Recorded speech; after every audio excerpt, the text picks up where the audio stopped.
Welcome back again. I just realized that the last episode, the 8th episode, is already out. So I really hope I can record these last few episodes very quickly. So I say, let's get right into the video. This is my look at episode 3. Now, there's one thing I really want to change right now, which is the map that I'm using. The current map I feel like is a bit small and doesn't include everything I wanted to include.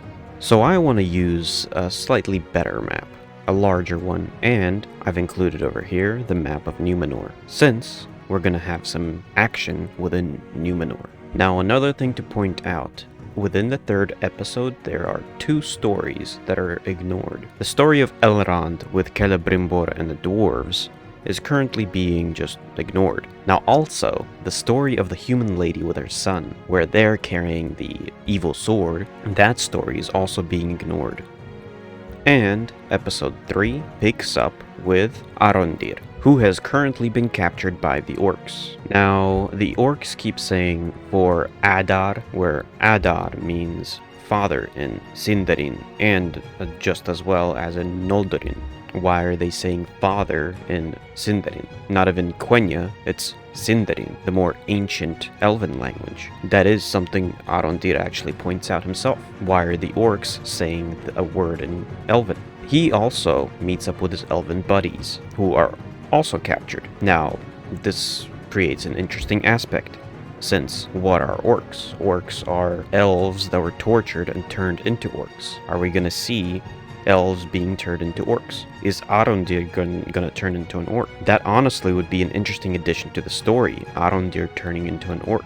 After that quick revelation of what's happening with Arondir, we then move over to the sea, where currently Galadriel and Halbrand are at sea. They appear on a ship of some sorts, which then is revealed to be a Numenorian ship. Here we are introduced to another new character, Elendil, also a pretty important fella. All of them arrive in Numenor. Now, it doesn't seem to specify where exactly the ship takes port. My assumption is Armenelos, simply because that is the city of kings. And if we're dealing with the king, or in this case the queen, then I guess we're in Armenelos. Here seems like we get to meet some queen. Where did she come from? There were only 3 queens in Numenor, and they definitely weren't in the last years of Numenor. Then Halbrand gives an awkward hug to Elendil to obviously steal the knife, and then give it back to Galadriel. The queen then starts discussing Elendil, where they start mentioning his son, Isildur, also a pretty important fella. Quickly after, we get to meet Isildur's sister, who I shall refer to as Isildur's sister, where I'm going to be considering that she doesn't exist because she doesn't, unless they give me a single reason why she needs to exist. Once again, back to the queen. She seems to have this awkward acting, just like Galadriel does. They go into this state of a weird stare. I don't know if the actresses are thinking that they're providing an authoritarian look to the character. Instead, it seems to come off as if the character just let off some gas and they're just staring at you to see if you notice. She gives Elendil a sword, which based on his look seems to indicate she wants him to kill Galadriel. At this point, I have several questions, specifically about the timeline we're in. Let's start it off here. Yes, this queen, Tar Miriel, exists, but she has never been the queen. Technically, her father Tar Palantir is supposed to be in power at the current moment. At this point, it seems like Isildur is obviously currently born and has already grown up, and his brother Anarion seems to also be born. Take note that Anarion is supposed to be the last born child in Numenor. So where is the sister coming from? Are we removing that title of the last born child? Moving on, where is Ar-Pharazôn, the usurper? He's supposed to take the throne from Tar Palantir and then take control of Numenor. Ar-Pharazôn is then supposed to go towards Middle-earth and challenge Sauron, where Sauron would surrender himself to them. And then Ar-Pharazôn, convinced by Sauron, attacks Valinor, the ancient land of the elves, which is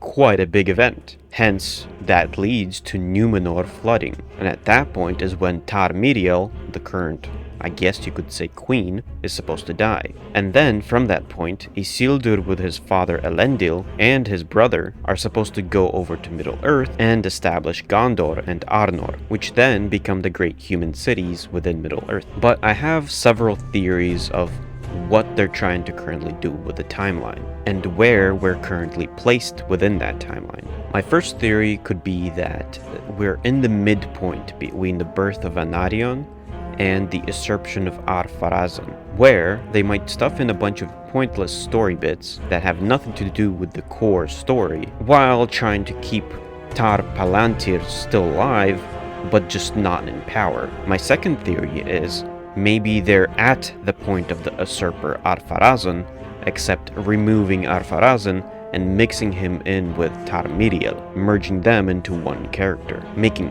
her the usurper, ultimately rewriting that history. My third theory follows the second theory, that she is the usurper, she is the mixture of those two characters, but we're not at the point of her usurpation, we're at the point 10 years later when she's going to be heading towards Middle-earth to challenge Sauron. Then my fourth theory, which is a very far-fetched theory, and would probably be the worst of all of them, which is if they're going to try to remove the 50 years between the capture of Sauron and the flood of Numenor, combining it into a single time point where Numenor floods, just to try and get to the ending of Numenor flooding, but that would be horrible. So my question still remains. How much of the story do they plan to erase, just so they can make her a queen? How much of the plot lines do they wish to simply destroy just to get to the action parts? Moving over back to the Southlands, back to Arondir, they're currently working at the Orc King. Apparently they already know that orcs are searching for something, which is fine, I guess. But Arondir then immediately says some sort of weapon, perhaps? I mean, how much more on the nose do you want to make this? Sure, they're probably looking for the Black Sword, but how would he know? And then they assume that there's a successor to Morgoth, which is assumed to be Adar? Please, no. This sounds so horrible. Please don't just add a new big bad guy and try to pin him up as on the same level as Sauron. This would make this story so dumb. Good thing that the older elf dude makes the assumption that it might just be Sauron in disguise. Then they start a ruckus about the tree as one of the elf dudes gets sliced. With it, we'll also get a little bit of Quenya. Here he quickly says Huna Hravan, which his Quenya is pretty spot on. Accursed wild beast, he says. And then we get a little bit more Quenya. He says Anin Apsene. Apsene clearly means forgive, although I couldn't find a direct translation for Anin. He could have meant to say Amen Apsene, which means forgive us. Although there is a word Anin, which means me in Sindarin, but why would he mix Quenya and Sindarin to say forgive me, Anin Apsene? But we get the general sense of what he was trying to say. Forgive me or forgive us. And now, from here, we move back to Numenor, back to Galadriel. She, I guess, is trying to escape, which then she meets up with Elendil, which he says the queen doesn't want her to make a disturbance. Is that what she meant by giving him a sword? That does not seem to match his reaction. Or I guess maybe he's lying to Galadriel. He also tells her she's running fast and running blind. Let's remember that and also pair it together with the foreshadow of her making a big mistake. And we get more Quenya. Lalje sanke loilquen, Erinya. He says, Lalje sanque liquen, Erenya, which they translate as, you're not hated by all, milady. Let's break that apart. If I was to try and pull out the words that he said, my assumption is he was trying to use these words. Nalie, which means you are, sanke, hateful, ilje quen, meaning all person, and Herinya, meaning my lady. But that then means, you are hateful all person, my lady. Or let's maybe assume that at the start of Nalie, he in fact says La Nalie, which then would mean you are not hateful all person, my lady. Still, it doesn't seem to make sense. Why is he using the word hateful instead of hated, which would be Tevin? So let's transcribe that into a correct sentence. Alla Nalie, meaning you are not, Tevin, hated, Ilqua, the whole, or all, Lie, people, and Herinya, which was correct, my lady. Ultimately, the sentence would be Alanalia tevin ilqualia herinia. But I'd honestly say his Elvish was close enough. Hers, though, seems very different. She says, Nane stalia queta ilda nombe. What does that even mean? She could have easily said Liaquete Quenya, meaning you speak Quenya or Elvish, but let's maybe try and piece this together. Nane, maybe she means manen. I do not know what sta means, but lie is you. Quete is correct, meaning speak. Ilda, have no clue what that means, nor could I find any translation, and when she says nombe, she probably was trying to say lombele, which means language. So theoretically she was trying to say, how do you speak that language? But this seems to be a running thing that the main elf character does not speak much Elven. Then he wants to take her to the Hall of Lore, which he says is a quarter-day ride, which here we get a very hilarious and awkward riding scene. And I'd be fine if it was awkward for like a couple of seconds, but they drag this on for quite a while and it's just weird. Now, it doesn't seem like they want to mention too many names from Numenor, so my assumption is the Hall of Lore is somewhere in Andunia. So let's move Galadriel over to Andunia. We then go back to Halbrand, who really wants to smith something, but he can't without a crest, so he tussles with some dudes to get one of them, and then gets arrested. Back to Galadriel. She seems to be at the Hall of Lore. They do seem to establish that the previous king is still alive, is just currently not in power. So are we gonna be merging his daughter with her husband into one character? Or are we gonna have the rightful king come back and take his throne? And then we get the ultimate reveal of what this symbol means. Apparently it's a map of Mordor, which I guess then they carved the map onto her brother's body, and then they carved the map onto a broken sword. Seems like a weird reveal, and doesn't seem to exactly fit. I guess then they also read that the orcs want to rebuild a new world for themselves. I guess that means turning the land of Mordor evil. From this, let's now jump over to our favorite, Harfoots. They have a dilemma. Pseudo-Frodo's dad won't be able to carry the cart. And then we go to a festival where they discuss how they have a culture of leaving people behind. During that festival, Pseudo-Frodo steals a paper with stars drawn on it, as it then gets into the hands of the Comet Man, who accidentally burns it and then gets revealed to the entire tribe as Pseudo-Frodo gets in trouble. Personally, I like this Comet Man character. He seems very intriguing, very interesting to watch what's going to happen with him. On the other hand, Pseudo-Frodo,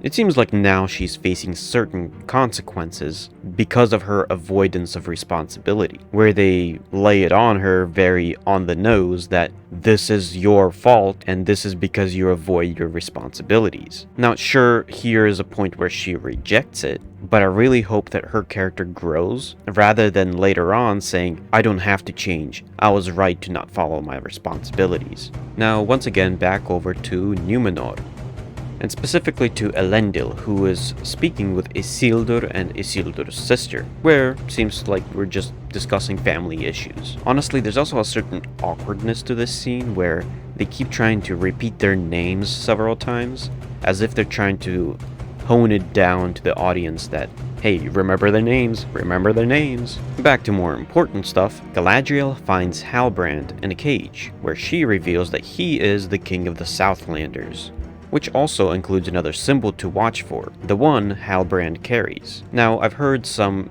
indicate he might be Sauron, which might be true, but I don't see the indication yet aside from him being from the Southlands. Which honestly is weird why Galadriel at all trusts him. He is the enemy she fought, but she's easily able to make him out to be the victim of Sauron. Apparently she also reveals that she wants to raise an army. A quick pan over to the Queen, who says that the moment they feared has arrived, which is an elf arriving. Why? What? How much of the lore are they planning to rewrite? Then, once again, let's quickly return back over to the Harfoots. This seems to be a quick little scene where they're trying to follow up with the caravan as they were placed behind the caravan because of Pseudo-Frodo's mistake. Here they are able to decide that they want to use the Comet Man to push the cart. and I guess everyone is happy about that. Another thing to note is that the direction they seem to be going towards has mountains over there, which based on the map could be two different directions. Either they are heading towards Moria, or they're in fact heading south towards Mordor. From the Harfoots, we then jump over to Arondir, which I've noticed that the map sort of pans out to a different location. At the start of the show, they showed that these characters are further out deep into Mordor, but the current map seems to point that they're a bit more closer to Mount Doom. So I say, let's follow along with what they try to do, and let's move them over closer to Mount Doom. We now get ourselves some action. The elves and the people revolt against the orcs. One thing that caught my eye here is that the warg kinda looked bad, the CGI specifically. But in the end, they almost get out as the old elf dude runs out and then gets shot by an arrow, another elf down. As they then plan to kill Arondir, the so-called Adar wants to meet with him, where in the end, we finish off the episode with Adar walking into frame but obscured, not revealing yet who he is. Which, from this look, it seems like he's some sort of elf. We can see the slight pointy ears and the black hair. But once again, a new mystery to uncover. There hasn't been too much revealing within this episode, except for the fact that Galadriel seems to now want to head over to the Southlands. So in the end, we still have the same questions. What is the floating of the swan and the kids sinking the swan foreshadow? What is the foreshadowed darkness that Galadriel is planning on touching to be able to see light? Which we can also pair together with, is she running fast and blind? We have revealed that the Sauron symbol is a map, so I'll remove that search for the Sauron symbol. But another new symbol to watch for is the Southlands King. What is the Southlands King? And isn't he supposed to be evil? Let's continue looking for Coldfire. What are these otherworldly experiments that the orcs are conducting? Will Galadriel become a sorceress? We still have no point in the Harfoots existing. Will we also see Pseudo-Frodo and Galadriel's mistake return to hurt them, and then ultimately changing their character? We did see some of that touching up on Pseudo-Frodo, where she then hurts the entire camp. Who is this Comet Man? Will the fish return? I really hope so. What's in the box that the dwarves have? What is this broken sword? Will Arondir turn into an orc? That'd be interesting. Who is Adar? And I really hope that the term they used here, which means father, isn't just random, and in fact, he has some sort of relation to a father, or a father figure. In the end, we finish off in these locations. Currently, Galadriel and Helbrand are in Numenor, as they're planning on raising an army, I guess. The Harfoots seem to be either going south or going west, and Arondir is still captured by the orcs. That's it for episode 3. Hopefully, I can keep going with this much quicker than normal, and hopefully I can finish off the 8 episodes, and maybe even do a recap of all the episodes together. Now, once again, I'll shout out my Twitch. It is Nihelion_. I just need like 10 more followers. Please, and thank you for watching. Bye.